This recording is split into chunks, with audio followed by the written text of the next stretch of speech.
اے اللہ، ہماری نادانیوں، گستاخیوں اور نافرمانیوں اور گناہوں کو معاف فرما، ہماری پریشانیوں کو دور فرما، حاسدوں کے حسد سے اور شیطان کی شر سے بچا، دلی سکون اور اپنی محبت عطا فرما، تمام بیماریوں کو شفائے کاملہ عطا فرما۔ یا اللہ، ہم کو اتنا عطا فرما جتنی تیری شان ہے، اتنی خطائیں معاف فرما جتنا تو رحمان ہے، اور اتنی آزمائشوں سے محفوظ رکھ جتنا تو مہربان ہے۔ اے اللہ، جو میرے مقدر میں نہیں لکھا، اس کی کوشش اور تمنا میں مجھے مبتلا نہ کرنا، اور جو میری تقدیر میں لکھ دیا ہے اسے میرے لیے آسان کر دینا۔ یا اللہ، مجھ سے جڑے تمام رشتوں کو خیر و عافیت والی زندگی عطا فرما، مجھ سے جڑے تمام رشتوں کے رزق، روزی، کاروبار میں برکت عطا فرما۔ یا اللہ، مجھ سے جڑے تمام رشتوں کو بیماریوں، پریشانیوں سے محفوظ فرما۔ یا اللہ، مجھ سے جڑے تمام رشتوں کو حسد، نظر بد سے اور ہر شر سے محفوظ فرما۔ یا اللہ، یا اللہ، اے رب کائنات، اس بے تاب نفس اور کمزور جسم پر رحم فرما، اس لیے کہ جو تیرے سورج کی تپش کو برداشت نہیں کر سکتا، وہ تیری جہنم کی آگ کو کیسے برداشت کرے گا؟ جو تیرے بادل کی گرج سے کانپ اٹھتا ہے، وہ تیرے غضب کی آواز کو کیسے سن سکتا؟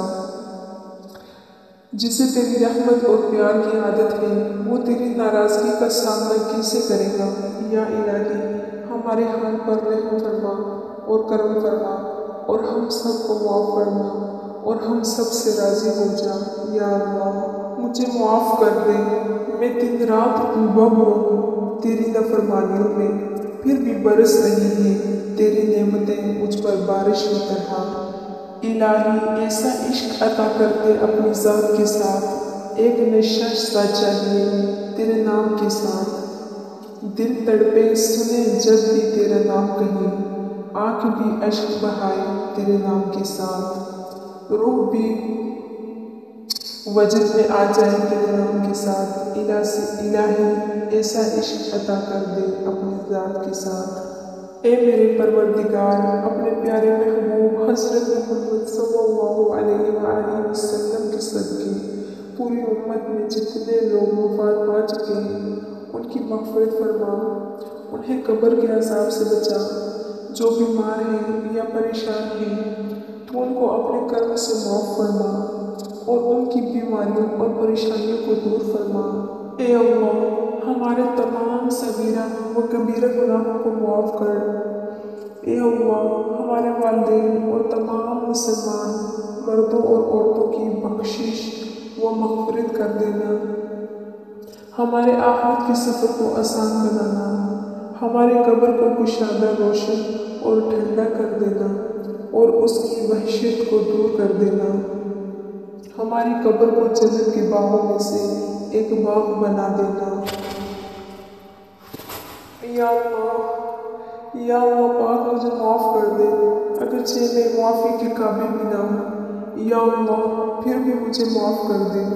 یا اللہ، اے اللہ، یا اللہ، اے میرے اللہ، یا اللہ، اے مشکل کشا، حاجتوں کو پورے کرنے والے، میں تیری حقیر سی بندی تیرے آگے ہاتھ پھیلا کر بیٹھی ہوں، تجھے تیری غریبی کا واسطہ، تجھے تیری رحیمی کا واسطہ میری خواہش پر کن کہہ دے، میری حاجت کو پوری فرما دے، بے شک تو ہر چیز پر قادر ہے۔ اے پاک پروردگار، وہ معاملات جن میں میرا اختیار نہیں، جہاں میں بے بس ہوں، ان میں میری مدد فرما، اور مجھے اکیلا مت چھوڑ میرے اللہ۔ اے میرے معبود، کرم کر میرے ان گناہوں کو بخش دے جو برائیوں اور آفتوں سے بچانے والی گناہوں کو ختم کر دیتے ہیں۔ یا اللہ، میرے وہ گناہ معاف کر دے جو عذاب نازل کراتے ہیں۔ یا اللہ، اے اللہ کرم فرما، میرے ان گناہوں کو بخش دے جو نعمتوں کا رنگ بدل ڈالتے ہیں اور انہیں آفت بنا دیتے ہیں۔ یا اللہ، میرے وہ گناہ معاف فرما جو دعاؤں میں حائل ہوتے اور قبولیت کی منزل تک نہیں پہنچنے دیتے۔ یا اللہ کرم فرما، میرے وہ گناہ معاف فرما دے جو بلائیں نازل کراتے ہیں۔ یا اللہ جو تو نے عطا کیا اور جو تو نے عطا نہیں کیا اور جو تو نے دے کر لے لیا، ان سب پر تیرے شکر ادا کرتے ہیں، کیونکہ جو تو نے عطا کیا وہ تیری نعمت اور جو تو نے عطا نہیں کیا اس میں تیری حکمت، اور جو تو نے دے کر لے لیا وہ ہمارا امتحان۔ یا اللہ ہمیں ہر حال میں اپنے شکر ادا کرنے والا بنا دے۔ اے اللہ ہمیں مانگنے کا سلیقہ نہیں آتا، پھر بھی ہر روز ہاتھ پھیلائے اس یقین کے ساتھ تجھ سے مانگتے ہیں کہ تیرے سوا ہماری دعاؤں کو قبول کرنے والا کوئی نہیں۔ اے مالک ہماری ٹوٹی پھوٹی دعاؤں کو نہ دیکھ، ہمارا تجھ پہ جو یقین کامل ہے اس کو دیکھ اور ہماری حاجتوں کو پورا کر دے۔